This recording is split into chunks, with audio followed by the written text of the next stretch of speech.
So let's do a little video about twin flames.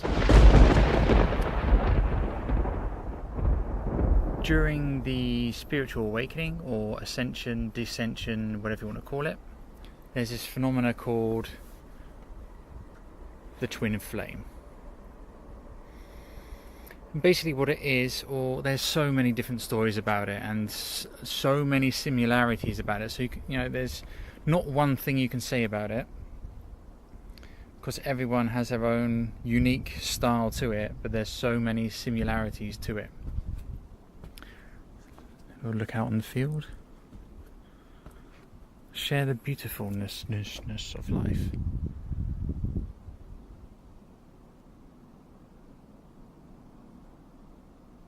How cool is this? And there's me wanting to rant about twin flames and how they destroy every part of your being.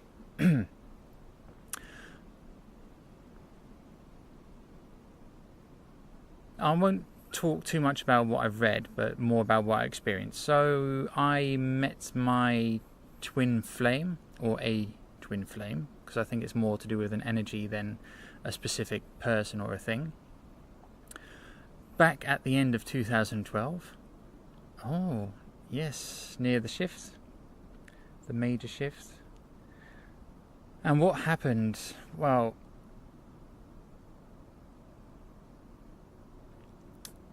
I'm feeling deep into this because it's, on the one hand it's like traumatizing, like really, really traumatizing, and on the other hand it's like one of the best things that's ever happened to you. So imagine a house. You've got a house, and that house represents you and all your stuff. And you've got stuff in the attic, and you've got stuff in the basement. And you never go into the basement because it's icky and sticky. The same with our subconscious or the unconscious parts of ourselves.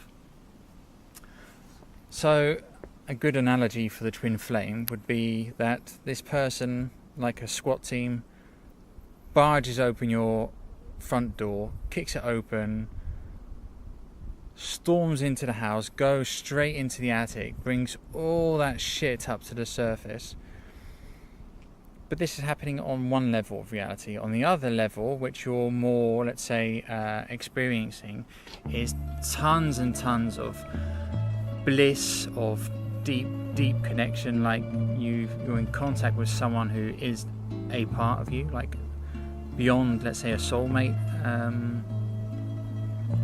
connection. And then basically what they say is, it goes into a runner-chaser dynamic, and because when you meet someone who draws out all this stuff from the unconscious, it hurts, and one's going to bail out and run, and the other one's going to be like, wait, don't run away from this. This is too beautiful. It's too good to be true, and that one starts to chase. And then the dynamic goes on. It can also shift. The runner stops, and then becomes the chaser. So what did I get out of it? What has it done?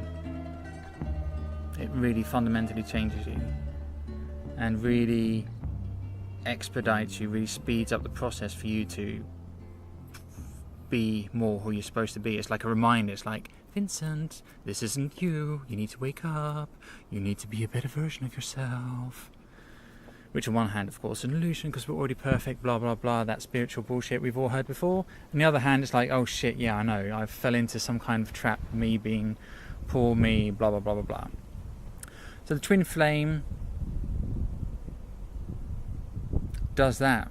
And I've met so many people who've had this exact same experience, and they're all like, oh, it's dreadful. It's like, oh,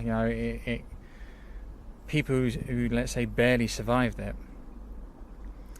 And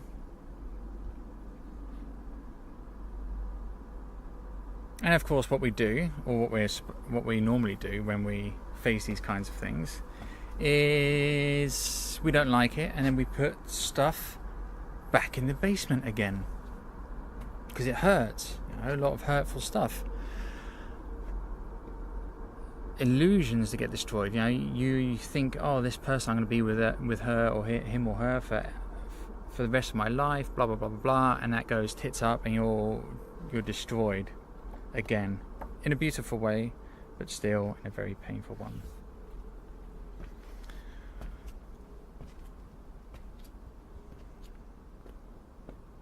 And what I've seen with a lot of people, what I call the first waver, so let's say we all wake up in different phases, and let's say the people at the front end, that's nothing to do with hierarchical thing of people being better or whatever.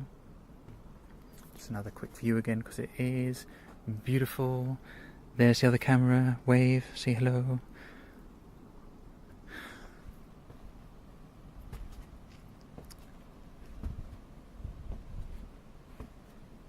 Gets destroyed, blah blah blah blah blah, and at a certain point you just continue with your life. It's like, okay, woof, that's enough. You know, I've got to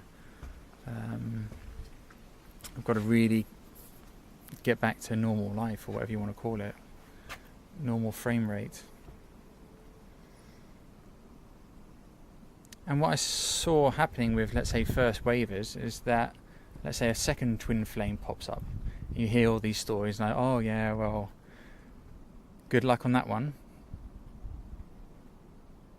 And so someone recently came into my life who has that same energy field, and that's, you know, scary, fun, exciting, blah blah blah blah blah. But if you like remove the whole concept of the romantic lovey-dovey side and really look at it on a energetic potential, then you can move mountains. But it's like TNT, like literally, you know, it's a very high volatile energy, and if you handle that in the wrong way, it's going to blow you to smithereens and blow, you know, your environment up, your surroundings as well. So thank God this time it's occurred in a different country. But I find it very, you know, it's intriguing.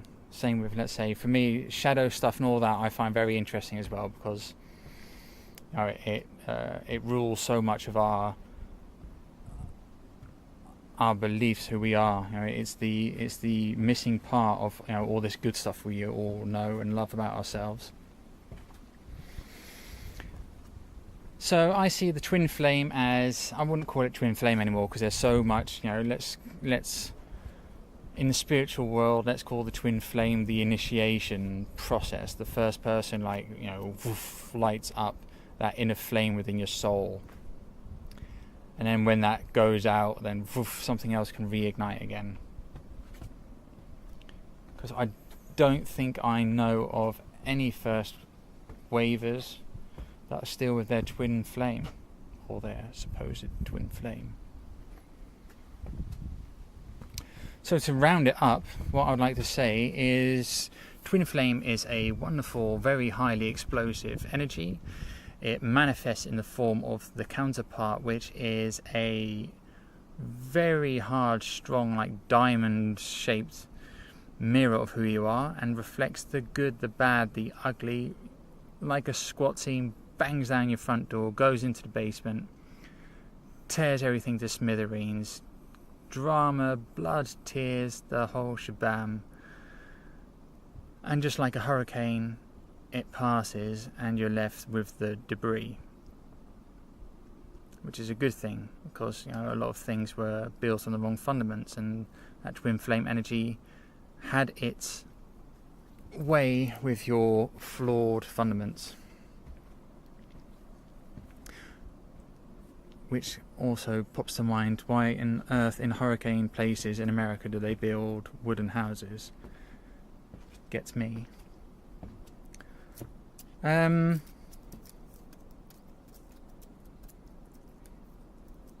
and there's still people, let's say, waking up now who are meeting their twin flame, and they're going to, you know, bump into stories like this, and that could also stop them from taking the leap into it, which would be stupid. Which would be really stupid. I think it's so the universe keeps on giving you opportunities, and if you keep on turning them down, you know, you need to jump. Make the jump, make the leap. Say yes, say I'm in, and do it. Do what needs to be done. Upgrade yourself, upgrade your surroundings. Live in your fucking heart, which is hard, I know. Especially for me, I'm very mind orientated or energetic orientated, and let's say really being in the heart space, or let's say even grounding myself, costs a lot of energy for me. But then that's all to do with my personal energetics. And we don't all need to be grounded. Some need to be up there to bring stuff down. Twin flame. Do it. Do it. It hurts. But it hurts for a reason.